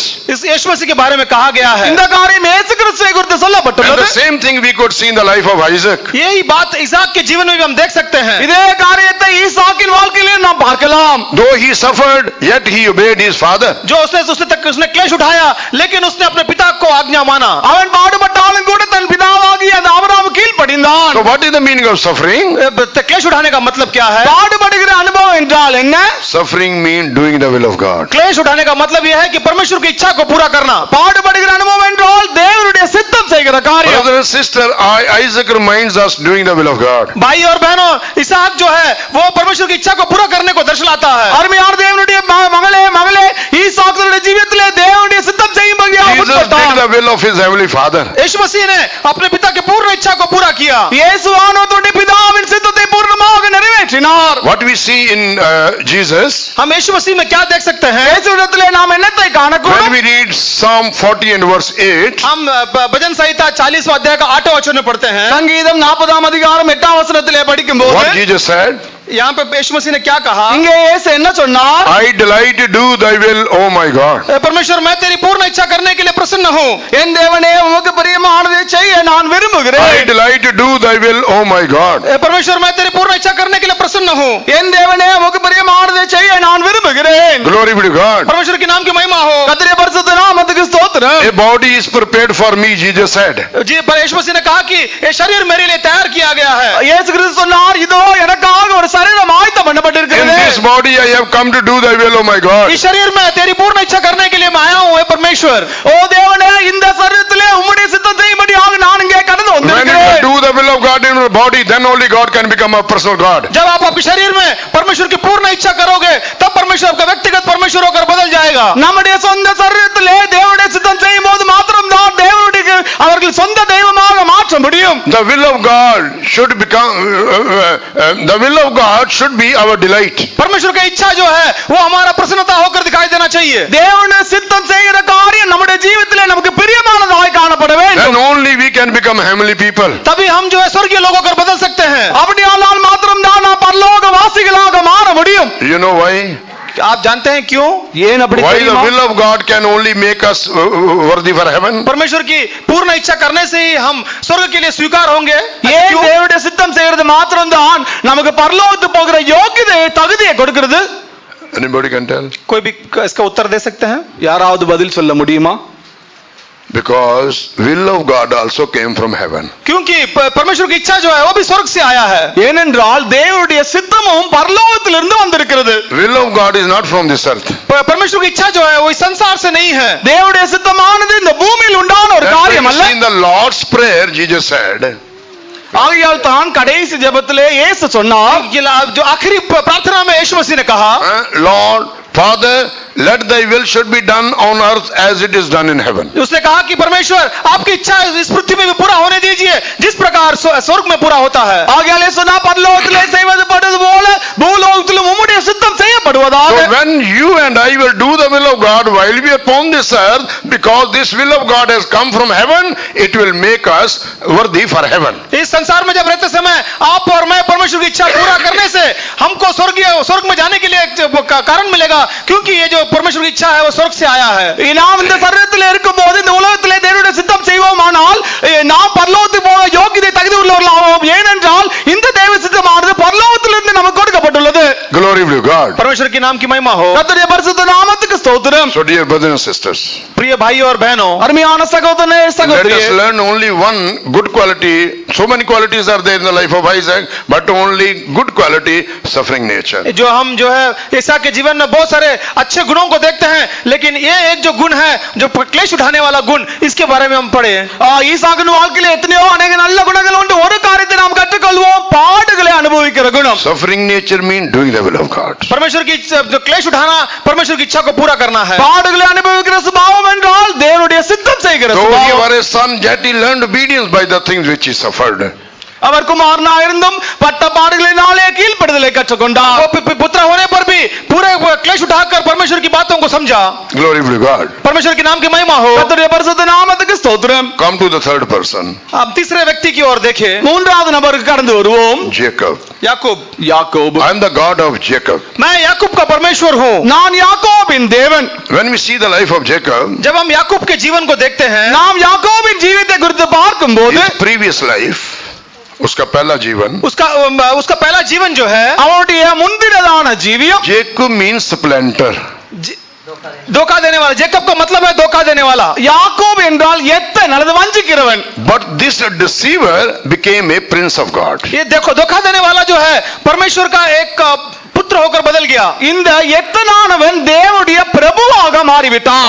This Jacob, who was a deceiver, became a prince of God. परमेश्वर के सामने धोखा देने वाला व्यक्ति एक प्रभु होकर बदल गया. வஞ்சிக்கிறவனாகிய இந்த யாக்கோபு இப்பொழுது தேவனுடைய அந்த பிரபுவாக மாறிவிட்டான். Glory to God. परमेश्वर के नाम की महिमा हो. கர்த்தருடைய பரிசுத்த நாமத்துக்கு That's ஸ்தோத்திரம். why God told, इसीलिए परमेश्वर ने कहा, ஆகையால் தான் தேவன் you சொன்னார், will be no more Jacob, but you will be called Israel. इसीलिए परमेश्वर ने कहा कि तुम याकूब नहीं, तुझे इस्राएल कर कर पुकारेंगे. ஆகையால் இது முதற்கொண்டு நீ யாக்கோபு என்று அழைக்கப்படாமல் இஸ்ரவேல் என்று அழைக்கப்படுவாய். Glory be to God. परमेश्वर के नाम की महिमा हो. கர்த்தருடைய பரிசுத்த நாமத்துக்கு ஸ்தோத்திரம். What is the meaning of Israel? इस्राएल का मतलब क्या है? இஸ்ரவேல் என்றால் அதன் அர்த்தம் என்ன?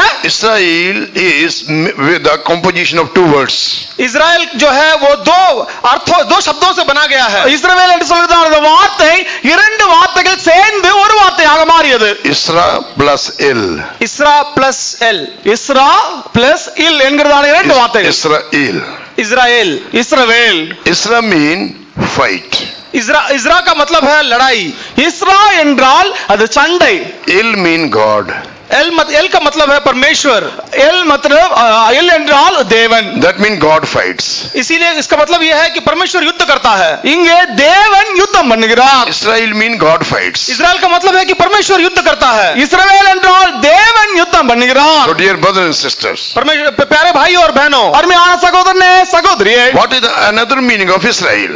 इस्राएल का दूसरा मतलब क्या है? இஸ்ரவேலுடைய இன்னொரு அர்த்தம் என்ன? We are spiritual Israel. हम जो है We आत्मिक are इस्राएल spiritual है. Israelites. हम जो है आत्मिक इस्राएली है. நாம் ஆவிக்குரிய இஸ்ரவேல் ஜனங்களாக இருக்கிறோம். Israel also called church in the wilderness. इस्राएल का मतलब है कि जो जंगल में जो कलीसिया है. இஸ்ரவேல் என்றால் வனாந்திரத்திலே காணப்படுகிற தேவாலயம். Israel also called the church in the wilderness. इस्राएलियों का मतलब यह भी है कि उनको ऐसा बुलाया गया है कि जो जंगल में जो कलीसिया है. இஸ்ரவேல் என்றால் வனாந்திரத்திலே காணப்படுகிற ஆசரிப்பாலயம், தேவனுடைய ஆலயம். How we become the church of God? हम कैसे परमेश्वर का उस कलीसिया होकर बदलते हैं? எப்படி நாம் தேவனுடைய ஆலயமாக மாறுகிறோம்? Through the Holy Spirit. परमेश्वर के पवित्र आत्मा के द्वारा. பரிசுத்த ஆவியின் மூலமாக. And what is the meaning of Holy Spirit? पवित्र आत्मा का मतलब क्या है? பரிசுத்த ஆவியானவர் என்றால் அதன் அர்த்தம் என்ன? Simple meaning of the Holy Spirit mean through the Holy Spirit love of God comes into our heart, and in turn we start to love God. परमेश्वर का जो पवित्र आत्मा के बारे में छोटा सा अर्थ कहने से वो हमारे जीवन में आता है, उसके द्वारा हम परमेश्वर की इच्छा को पूरा करना शुरू करते हैं। लव ऑफ गॉड आता है। परमेश्वर का जो प्रेम है हमारे जीवन में आता है और उसके द्वारा हम परमेश्वर की इच्छा को पूरा करते हैं। பரிசுத்த ஆவியினாலே சுருக்கமாக சொல்ல வேண்டுமானால் பரிசுத்த ஆவியினாலே தேவனுடைய அன்பு உங்க இருதயங்களிலே பொழிந்தருளப்பட்டுள்ளது. அதன் மூலமாக நாம் தேவ சித்தம் செய்கிறவர்களாகிறோம். Glory be to God. परमेश्वर के नाम की महिमा हो। கர்த்தருடைய பரிசுத்த God நாமத்துக்கு said, ஸ்தோத்திரம். I am the God of Jacob. परमेश्वर ने कहा कि मैं याकूब का परमेश्वर हूँ। தேவன் சொன்னார் நான் யாக்கோபின் தேவன். How God can become a personal God? कैसे परमेश्वर हमारा व्यक्तिगत परमेश्वर होकर बदल सकता है? எப்படி தேவன் நம்முடைய தனிப்பட்ட சொந்த தெய்வமாக மாற முடியும்? When we will love God. जब हम परमेश्वर को प्रेम करेंगे। நாம் எப்பொழுது தேவனில் அன்பு கூறுகிறோமோ When we will love God, God will become our personal God. जब हम परमेश्वर को प्रेम करेंगे तो परमेश्वर हमारा व्यक्तिगत परमेश्वर होकर बदल जाएगा। நாம் எப்பொழுது நம்முடைய தேவனில் அன்பு கூறுகிறோமோ அப்பொழுது தனிப்பட்ட சொந்த தெய்வமாக அவர் மாறுவார். If we are far from God, we are not coming closer to God, we cannot say God is my personal God. जब हम परमेश्वर से दूर रहते हैं और परमेश्वर के नजदीक में नहीं आते हैं तो हम परमेश्वर मेरा व्यक्तिगत परमेश्वर है कर मैं नहीं कह सकता हूँ। நம்முடைய ஜீவிதத்திலே தேவன் நமக்கு தூரமாக காணப்பட்டால் நம்முடைய அவருக்கு பக்கத்திலே நெருங்கி அண்டையிலே வரவிட்டால் நம்முடைய தேவனை சொந்த தெய்வமாக மாற்ற முடியாது. How can we say that Jacob reminds us the love of God? हम कैसे कह सकते हैं कि याकूब जो है वो परमेश्वर के प्रेम के बारे में दिखाता है? எப்படி யாக்கோப் என்கிற வார்த்தை தேவனுடைய அன்பை வெளிப்படுத்துகிற திட்டமாய் நாம் சொல்ல முடியும்? Jesus said, यीशु मसीह ने कहा, இயேசு சொன்னார், if you will obey me, you will keep my command. If you will love me, you will keep my commandments. यीशु मसीह ने कहा कि अगर आप मुझसे प्रेम करते हो तो आप मेरी व्यवस्था को पालन करोगे। இயேசு சொன்னார், நீ என்னில் அன்பு கூர்ந்தால் என்னுடைய கற்பனையை கைக்கொள்வீர்கள். Now what Jacob did? लेकिन याकूब ने क्या किया? யாக்கோப் என்ன செய்தான்? When his father Isaac told him, जब उसका पिता इसहाक ने उसे कहा, யாக்கோபிடத்திலே தன் தகப்பனாகிய ஈசாக்கு சொன்னபோது, when Isaac and Rebekah told to Jacob, जब इसहाक और रेबेका ने याकूब से कहा, ஈசாக்கும் ரெபெக்காவும் யாக்கோபிடத்திலே சொன்னபோது, you go to my own people.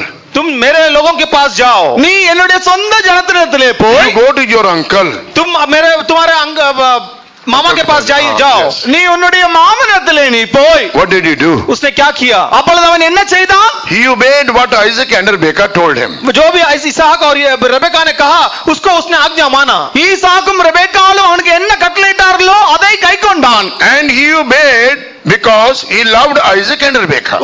इसीलिए उसने उनको इसहाक और रेबेका से प्रेम करता था, इसीलिए उसने उसका आज्ञा माना। அவன் ஏன் அதை செய்தான் என்றால் அவன் ஈசாக்கிடத்திலும் ரெபெக்காவிடத்திலும் அன்புடையவனாய் காணப்பட்டான். Had he not loved Isaac and Rebekah or obeyed Isaac and Rebekah, he could not change Israel.